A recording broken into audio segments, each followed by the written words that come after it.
मैंने ये नहीं कहा कि लगना चाहिए, मैंने कहा मैं सैद्धांतिक रूप से इस कॉन्सेप्ट से सहमत हूं कि कोई एक अमीरी रेखा हो, चाहे वो 1 लाख करोड़ की ही हो, कोई तो शहनवाज सीमा भाई, लगानी मैं पड़ेगी। मैं मेरा तो मैं तो नहीं, मिडिल क्लास में आता हूं, मुझे कोई दिक्कत नहीं मैं है, अपनी बात बोल लेकिन दूं अनुपम जी, फिर मैंने आप सिद्धांत ही बता रहा था। आप वरिष्ठ पत्रकार हैं, मैं अपनी बात रख रहा हूं, फिर आप अपनी बात रख लीजिएगा।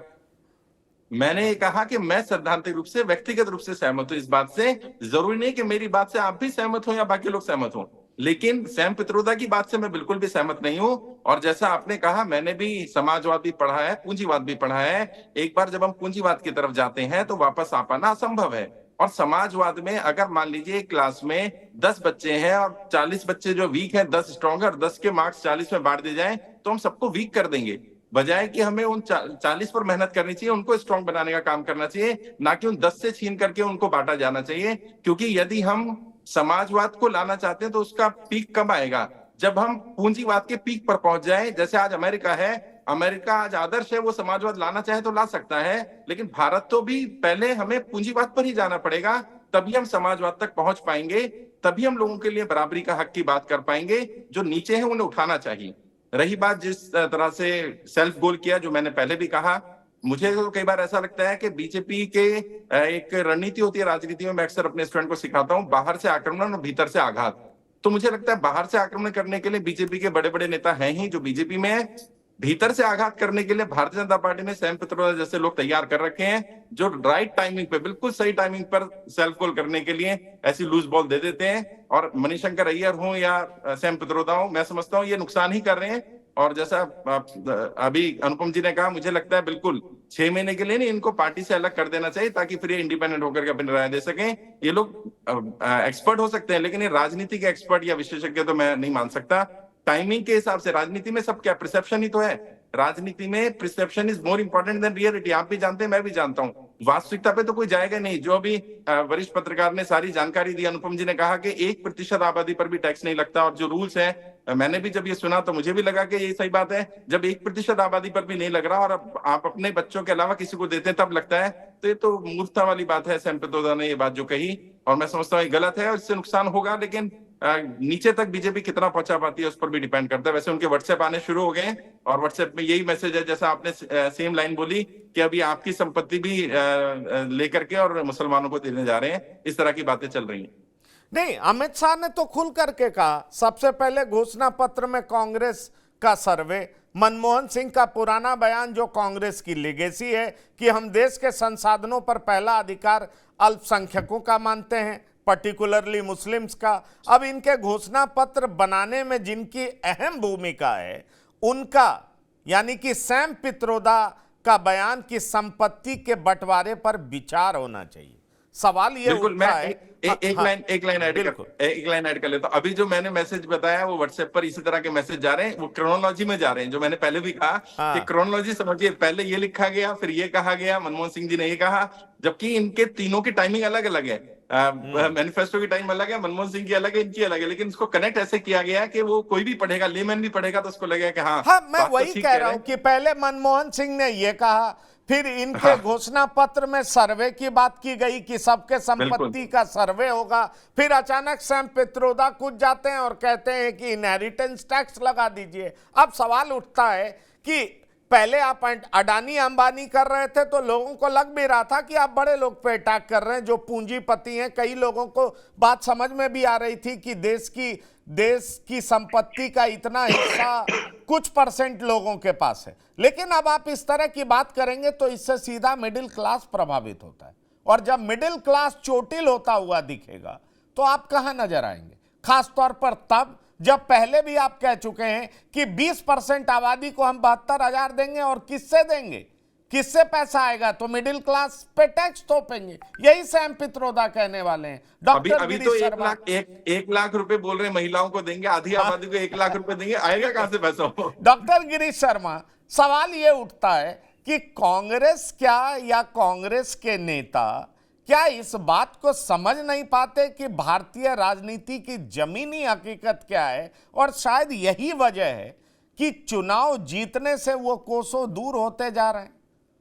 जो कांग्रेस हर जगह, गांव गली दक्षिण उत्तर पूरब पश्चिम हर जगह नजर आती थी, वो कांग्रेस अब कहीं कहीं नजर आती है। इसकी वजह यही है कि जमीनी टच पूरे तरीके से खो चुकी है। क्या बोलना क्या नहीं बोलना इनके नेताओं को शायद पता नहीं होता है। जमीनी हकीकत समझ पाते तो शायद ऐसे बयानात नहीं जारी किए हो जाते। ठीक कहा गया, जब वो अंबानी और अडानी की बात कर रहे थे तो देश के मध्यम वर्ग को भी ये आकर्षित कर रहा था और गरीब जनता को तो ये जुमला आकर्षित कर ही रहा था।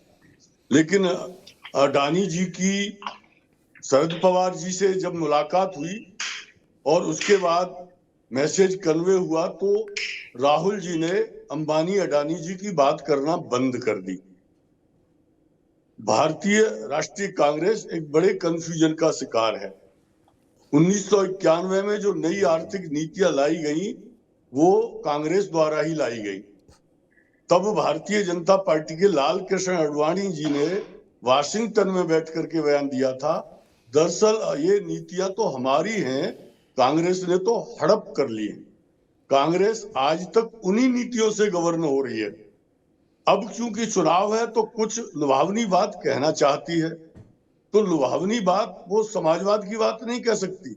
गरीबों की स्थिति सुधारने की कुछ बातें कही गई हैं, लेकिन वो गलती कर जा रहे हैं और बार बार मध्य वर्ग पर चोट कर रहे हैं। इससे उनका बड़ा नुकसान हो रहा है। इस बात को उन्हें समझना चाहिए, उनके रणनीतिकारों को। लेकिन रणनीतिकार भी क्या करें, वहां सलाहकार कैसे कोई सलाह दे सकता होगा राहुल जी को, मुझे नहीं मालूम, क्योंकि वहां सर्वे शर्मा राहुल जी हैं, प्रियंका जी हैं। तो इन स्थितियों में कई जी हैं सर्वे सर्वा कई जी हैं। कांग्रेस में कहा जा रहा है कि इस पावर टसल बहुत है। एक ग्रुप राहुल जी का है, एक प्रियंका जी का है, एक खड़गे जी का है, और फिर और एक दो लोग और हैं, वो भी केसी वेणुगोपाल जी का भी ग्रुप है। मैं अपनी बात नहीं कह रहा हूं, ये बयान मेरे नहीं है। जो लोग कांग्रेस छोड़ करके इन दिनों बीजेपी में आए हैं या अन्य पार्टियों में गए हैं, उनके बयान है। कहते हैं कांग्रेस में कम से कम 5 ध्रुव है। अब पांचों से बात करना, अपनी बातों को कम्युनिकेट करना बहुत मुश्किल है। गिरीश जी, मैं आपके पास आना चाहूंगा। अनुपम जी, क्या आपको लगता है कि जो अच्छा गिरीश जी, आप कुछ कहना चाह रहे हैं, आप कह लीजिए प्लीज। जी पंकज जी, एक मिनट। जी जी बोलिए। मैं ये कह रहा हूं कि फूट तो भाई और कई ग्रुप तो बीजेपी में भी है। रोगी जी को खतरा महसूस हो रहा है कि अगर 350 सीटें आ गई तो सबसे पहले वो हटाए जाएंगे। लेकिन फिर भी मोदी जी, अमित शाह, योगी जी और बाकी सारे नेता एक स्वर में बोल रहे हैं। कांग्रेस ऐसा नहीं कर पा रही है, ये उनके लिए बड़ा घातक साबित होने वाला है। अनुपम जी, क्या आपको अब दिखाई पड़ रहा है कि बीजेपी को मुद्दा मिल गया है? पहले चरण में ऐसा लग रहा था कि बीजेपी कोई ऐसा मुद्दा ढूंढ नहीं पाई है जो कि लोगों के दिलो दिमाग पर चढ़कर बोले और लोग एक्टिवली चुनाव में पार्टिसिपेट करें।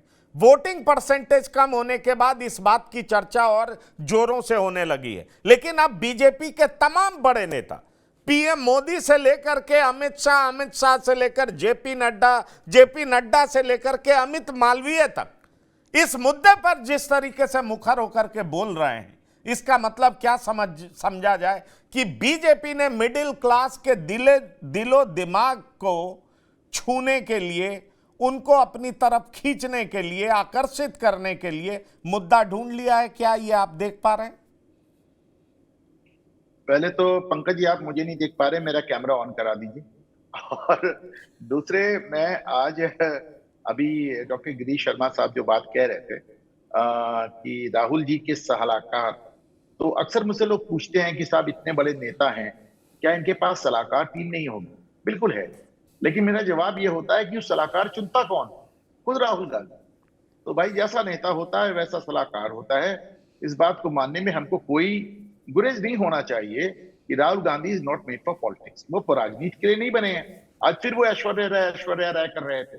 आप सोचें, आप जाके कर्नाटक में, अभी शर्मा जी उसका जिक्र कर रहे थे कि आप कर्नाटक में जाकर बयान क्या देते हैं कि अगर केजरीवाल जेल जा सकता है, अगर हेमंत सोरेन जेल जा सकते हैं, तो विजयन क्यों नहीं है? विजयन जेल के बाहर क्यों है? क्या तमाशा है। और आप देखें, आपने क्या समझ लिया था वामपंथियों को? तुरंत वहां पीवी अनवर एक विधायक है, उन्होंने पलट के आपके डीएनए टेस्ट की मांग कर डाली। कहा इसका डीएनए टेस्ट हुआ, इसकी पैदाइश में मुझे शक है। और उसके बाद उनके इस बयान को विजयन साहब डिफेंड करते हैं। वो ये कहते हैं कि राहुल गांधी ने क्या सोचा है कि पूरे देश में जैसे वो बयान देते हैं वैसा ही बयान वो केरल में दे लेंगे, यहां बयान देंगे तो उनको मुंहतोड़ जवाब दिया जाएगा। उसके बाद राहुल गांधी, अच्छा राहुल गांधी को सोचना चाहिए कि दिल्ली में आप कह रहे हो कि केजरीवाल को गलत बंद किया, रांची में आप कह रहे हो कि हेमंत सोरेन को गलत बंद किया, और केरल में आप कह रहे हो कि केजरीवाल और हेमंत सोरेन बंद है तो विजयन क्यों बाहर है, इनको भी बंद करो। मतलब कोई सेंस आपको नजर आता है इन बयानों में? मेरी एकदम, मैं एक ईमानदारी से इस बात को मानता हूं। अच्छा, आप कह रहे बीजेपी को मुद्दा मिल गया। बीजेपी के नेताओं के बयान बहुत बाद में आए पंकज भाई। मैं तो सोशल मीडिया को बहुत क्लोजली वॉच करता हूं। जिस समय इनका ये क्या नाम है, सैम पित्रोदा, सत्यनारायण गंगाराम पित्रोदा का जैसे ही बयान आया, सोशल मीडिया पे ट्रेंड करने लगा और ऑलरेडी इतने ढेर सारे लोग इसके बारे में बात करने लगे, इतने ढेर सारे लोग इसको क्रिटिसाइज करने लगे। बीजेपी क्यों नहीं लाभ उठाएगी भाई? बीजेपी को तो उसका तो चुनाव लड़ रही है, वो आपको फायदा पहुंचाने के थोड़ी ना है। अभी शाहनवाज भाई कह रहे थे कि हाँ भाई उन पार्टी का काम है एक दूसरे की कमजोरी का फायदा उठाना, तो उठाएगी। लेकिन आप इस तरह की बातें क्यों कर? अच्छा, एक मैं बार बार कहता हूं कि मुझे समझ नहीं आता है कि मणिशंकर अय्यर और सैम पित्रोदा की जरूरत क्या है? जितनी लूज बॉल्स राहुल गांधी खुद देते रहते हैं, मतलब आप ऐश्वर्या राय से ऊपर ही नहीं उठ पा रहे हो, ऊपर ही नहीं उठ पा। मैंने एक बार और भी कहा था पंकज भाई कि भारत में जो इंडस्ट्रियल हाउसेज हैं, जो बिजनेस हाउसेज हैं, ये कोर्ट कचहरी से घबराते हैं। जिस तरह की बातें राहुल गांधी पिछले कुछ सालों में कर रहे हैं, अगर अडानी, अंबानी, टाटा कोई इनको कोर्ट में घसीट ले, तो जिस तरह उन्होंने पहले 3 बार माफी मांगी, फिर से माफी मांगी, या माफी मांगेंगे या जेल जाएंगे। कैसी बातें आप करते रहते हैं, कुछ भी कहते रहते हैं। मतलब आपको राइट ऑफ वेव ऑफ का अंतर मालूम नहीं है कि आप जानकर गलत बयानी करते हैं। आप किसी को किसी के हत्या का आरोप लगा देते हैं, फिर आप माफी मांगने लगते हैं। आप मतलब इनकी तो कोई भी नीति मुझे नहीं समझ में आती। मैं आपके प्रोग्राम में ही कह चुका हूं कि इनके पास गोल्डन अपॉर्चुनिटी थी केजरीवाल और आम आदमी पार्टी से दिल्ली और पंजाब में अपनी जमीन वापस लेने की। आपके नेताओं के बयान सोशल मीडिया पर तैर रहे हैं, पवन खेड़ा से लेके सुप्रिया श्रीनेश से लेके बड़े बड़े नेताओं के बयान तैर रहे हैं कि साहब केजरीवाल की शिकायत हमने की थी, हमारे कहने पे जांच शुरू हुई। और सोनिया गांधी, प्रियंका गांधी और राहुल गांधी जाके सुनीता केजरीवाल के साथ खड़े हो जाते रैली। आपके पास कितना बढ़िया मौका था अपनी जमीन वापस लेने का।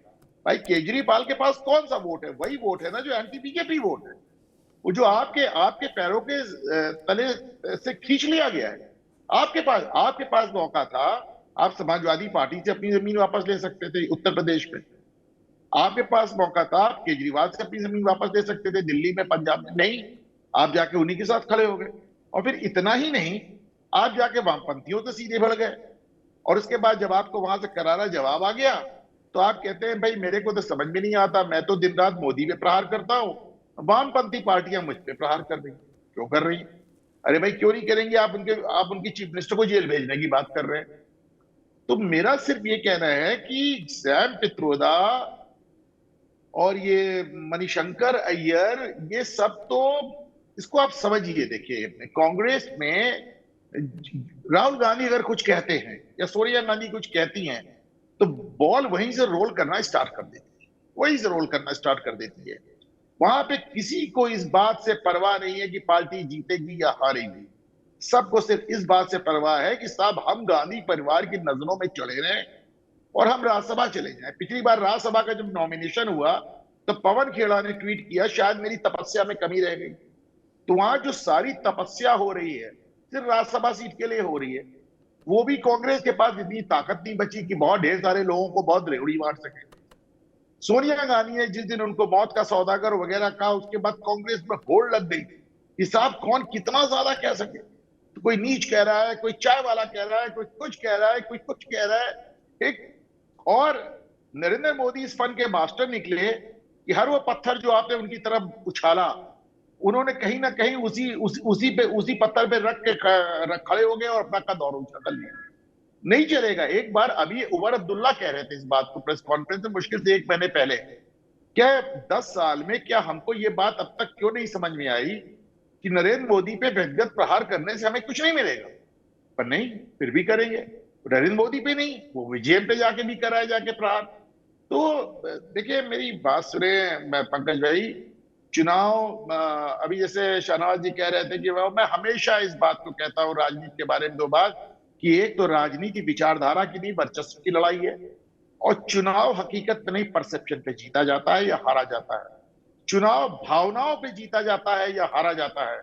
चुनाव विकास पे अगर जीता और हारा जाता तो अटल बिहारी नहीं हारते, और उनको भी जाने दीजिए, चंद्रबाबू नायडू आंध्र प्रदेश के मुख्यमंत्री पद से जब हटे थे तो उन्होंने हैदराबाद को सायराबाद कर दिया था और गजब का डेवलपमेंट किया था।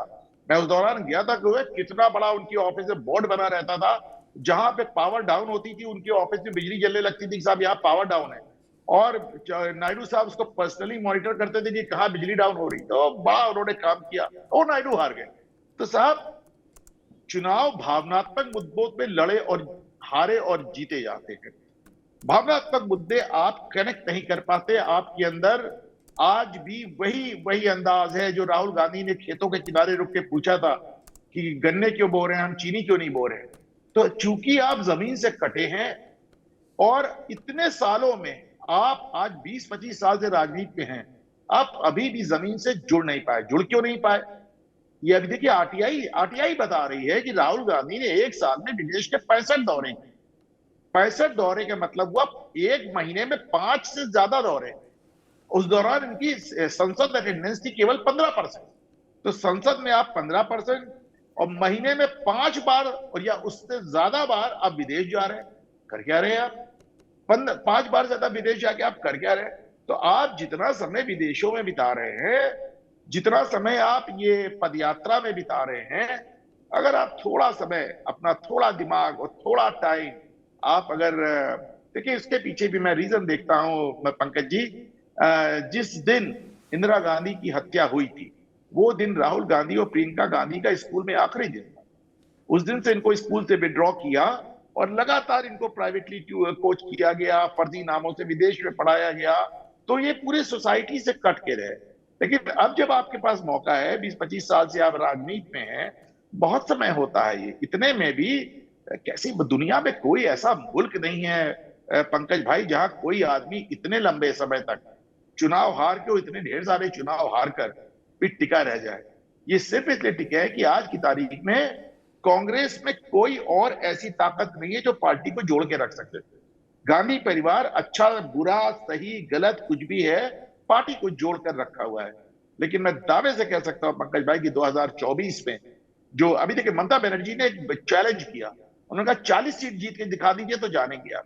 40 सीट बड़ी बड़ी बात है। ये चैलेंज नरेंद्र मोदी ने नहीं किया, अमित शाह ने नहीं किया, राजनाथ या योगी ने नहीं किया। ये चैलेंज उनको ममता बनर्जी ने, उनके गठबंधन इंडिया के एक सबसे बड़े हिस्से ने दिया है। तो अगर इस बार कांग्रेस पार्टी बहुत बुरा करती है तो फिर आप मान के चलें कि 2 कारणों से। एक तो वो नेशनल हेराल्ड केस का मैं अक्सर जिक्र करता हूं और लोग उस पर ध्यान नहीं दे रहे हैं, क्योंकि नेशनल हेराल्ड केस एक ऐसा केस है जिसमें राहुल गांधी और सोनिया गांधी को दिल्ली हाई कोर्ट और सुप्रीम कोर्ट दोनों से रिलीफ नहीं मिली थी और इनको समर्पण करके अपनी जमानत करानी पड़ी थी। और दोनों ही कोर्ट्स ने कहा था कि आपके खिलाफ बड़ा क्लियर कट मामला बनता है। तो इस बार अगर ये चुनाव हारेंगे पंकज भाई, तो आप मान के चलें कि गांधी परिवार के खिलाफ एक लंबा विद्रोह आप पार्टी में देखें।